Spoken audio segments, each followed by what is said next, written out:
So when you drive around town, you normally don't wear your clerical clothing? Are there more and more clerics recently taking their clothes off, given the amount of backlash and the amount of anger towards you guys? معمولا کمتر با لباس روحانیت میان بیرون الان کمتر نمیپوشیدن ولی الان به خاطر اعتراضاتی که داره صورت میگیره نسبت به روحانیت احتیاط میکنن و کمتر میپوشن.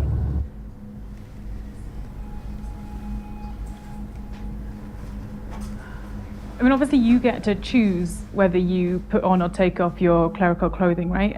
Women don't get to choose. In fact, a lot of women are very angry that it's clerics like yourself who are dictating what women should and shouldn't wear. Why is that? من شخصاً با این که زن رو به حجاب مجبور کنم موافق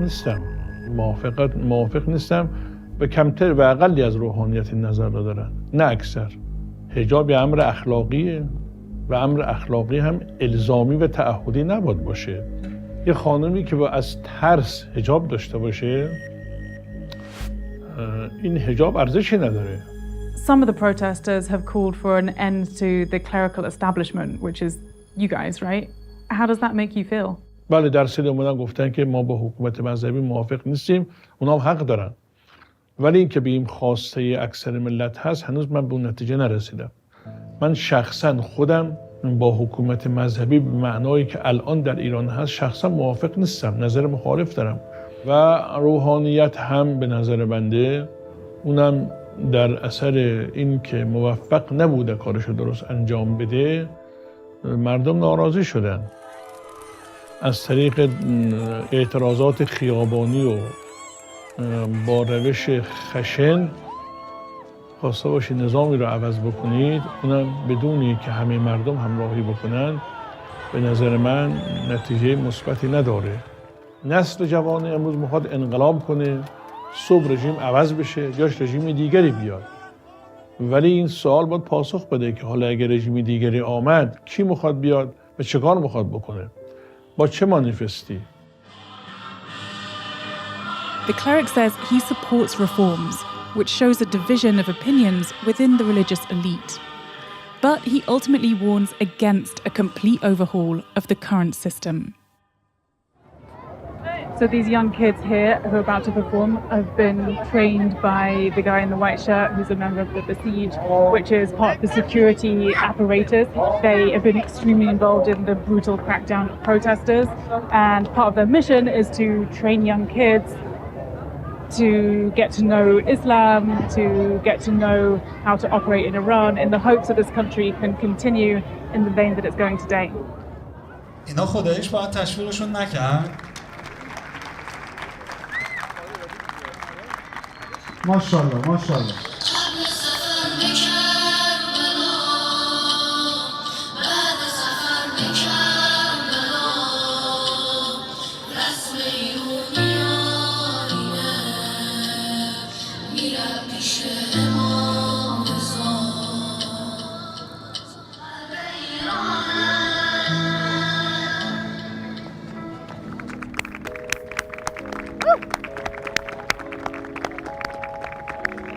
What does it mean to be a Basiji? امام خمینی فرمود بسیج لشکر مخلص خداست. How do you recruit all these kids? بچه‌ها از طریق مدرسه و مسجد اون طریق با اونها در زمینه سرود کار می‌کردیم. Is the hope that these guys grow up to become Basijis? بله قطعا همینطوره و این بچه‌ها با ذوق و شوق اومدن با میل باطنی اومدن توفیق خدمتگزاری این بچه‌ها رو ما داریم انشالله همینطور باشه در آینده. Do any of you guys plan to be members of the Basiji when you grow up? دوست داری بسیجی بشی؟ بلند. خیلی دوست دارم. منم دوست دارم. Why? چرا دوست؟ چون میتونیم به مردم کشورمون کمک کنیم. These eager young voices show how the Islamic Republic influences the next generation. But to do that successfully, any criticism of the regime must be silenced. Since the latest uprising, around 100 journalists have been arrested. Those who broke the news about Mahsa Amini's death were sentenced to 12 and 13 years in prison.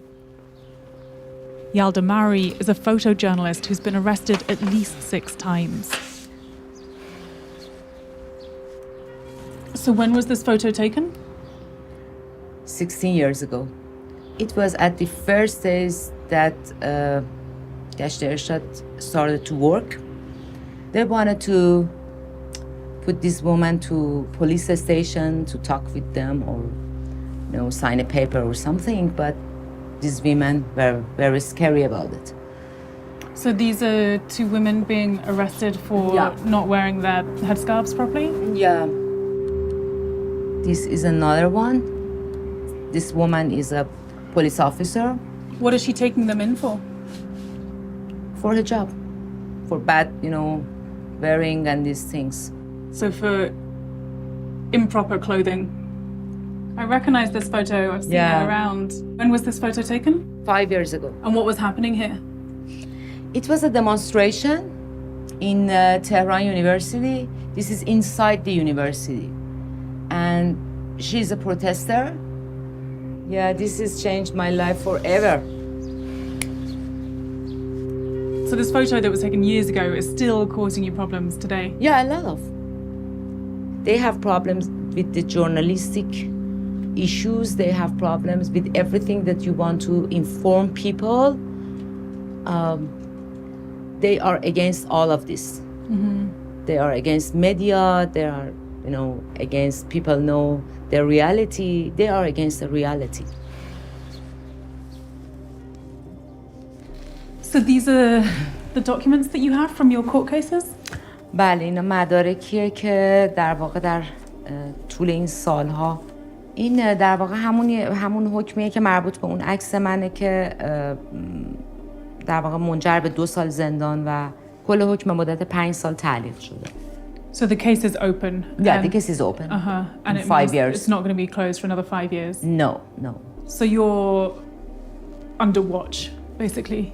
Yeah. Mm-hmm. This is exactly what they wanted. What was your crime? Taking picture. Just taking photos? Yeah. But, what they wrote on the paper was اجتماع و تبانی علیه امنیت کشور اغتشاش. And how long did you spend in prison this time around? 92 days. 60 days in public prison and 32 days in solitary. Solitary confinement? Yeah. How was that? It was very tough. You would think that you are really going to be mad. Yeah. There is nothing there. Nobody's there. What kind of thoughts were you having? It was like a hell. I really wanted to kill myself. Do you think there will be consequences for you in talking to us? آره انجام مصاحبه ممکنه که بله تبعاتی داشته باشه. ممکنه من احضار بشم و سوال جواب بشم یا منم قطعا میترسم. من در تمام زندگیم سعی کردم که کاری که درسته رو انجام بدم و هر وقت که بتونم یک در واقع نوری به یک تاریکی بتابونم من این کار رو انجام میدم به هر روشی. Yalda may put on a brave face, but the system she's up against is a well-oiled machine. We requested multiple interviews with senior members of President Ibrahim Raisi's government. Eventually, we were granted a meeting with one of his vice presidents. As the only female member of the current government, Ensia Khazali is the Minister of Women's Affairs. There are pretty strict laws in place, including the hijab law. Why is that necessary? Why can't women have that freedom of choice? انتخاب فکرشون و عقیدهشون آزاد هستن. ولی در انتخاب بنابراین این یک قانونه نه یک اجبار دینی یا اجبار عقیدتی. Mahsa Amini, who's a 22-year-old woman who was taken in by the morality police for having too much of her hair showing and later died in police custody, was killed by the authorities. Is that not something that you admit? نه، دقیقاً از همین مورد میخوام بگم که ایشون کشته نشد. مهسا امینی جزء مواردی بود که به دلیل تذکر پوشش حجاب در کلاس‌های هدایت شد به کلاس‌های یک کلاس آموزشی بود و ایشون در اون شرایط تو کلاس فیلمش هم موجود هست که در هیچ کدوم کشته نشدن. ایشون به دلیل بیماری زمینه‌ای که داشت که از بچگی این بیماری رو داشت در اونجا حالش بد شد. After mounting pressure, the authorities released a clipped CCTV video showing Mahsa Amini collapsing in the detention centre. Proof, they say, that she died from a heart attack. But Amini's family say she had no pre-existing heart conditions, and witnesses reportedly saw her being badly beaten just before this. The only investigation to have come out of this was done by the authority themselves, which is, essentially like a murderer investigating themselves. شما به علم پزشکی اعتقاد دارید؟ Yes. یعنی نتایجی رو که پزشکان تایید بکنن شما قبول میکنید؟ I think that the problem is that the only people who have actually done any investigation is yourself. این قضاوت شما قضاوت منطقی نیست. اینو بگید بهشون این قضاوت شما منطقی نیست. من دارم علمی صحبت میکنم. خود ما انجام ندادیم. پزشکانی انجام دادن که اون پزشکان دولتی نبودند. Isn't it hypocritical of you that you claim to be representing women's rights and yet your role is really part of this repression against them? چه درصدی هستن این زنها؟ Well, it's very difficult to know because this is not a democracy and therefore the figures are extremely hard to know. But I would say that this seems like the biggest challenge or one of the biggest challenges to the Islamic regime in the last few decades. من به این صحبت شما واقعا اعتراض دارم. ابدا این گونه نیست که دموکراتیک نباشه اینجا. از خیلی از کشورهایی که شما میشناسید دموکراتیک تره.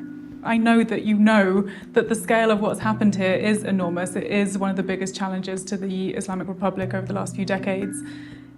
Does it not make you think for a moment that, maybe some of your ideas could be outdated and that there are, a lot of young people in Iran who do want to see change? خیلی راحت انتقاد رو میپذیریم و اگر بعضی از دیدگاه‌هامون قدیمی باشه تجدید نظر میکنیم. اما اگر راجع به حجاب میگید ما حجاب رو یک جور مسئولیت میدونیم. ما حجاب رو یک جور حفاظت در مقابل خشونت میدونیم. خیلی از این حریم هایی که ما داریم برای حفاظت از زن هست و اگر بفهمیم روزی که بعضی از اینها ممکنه به زن صدمه بزنه قطعاً درش تجدید نظر میکنیم.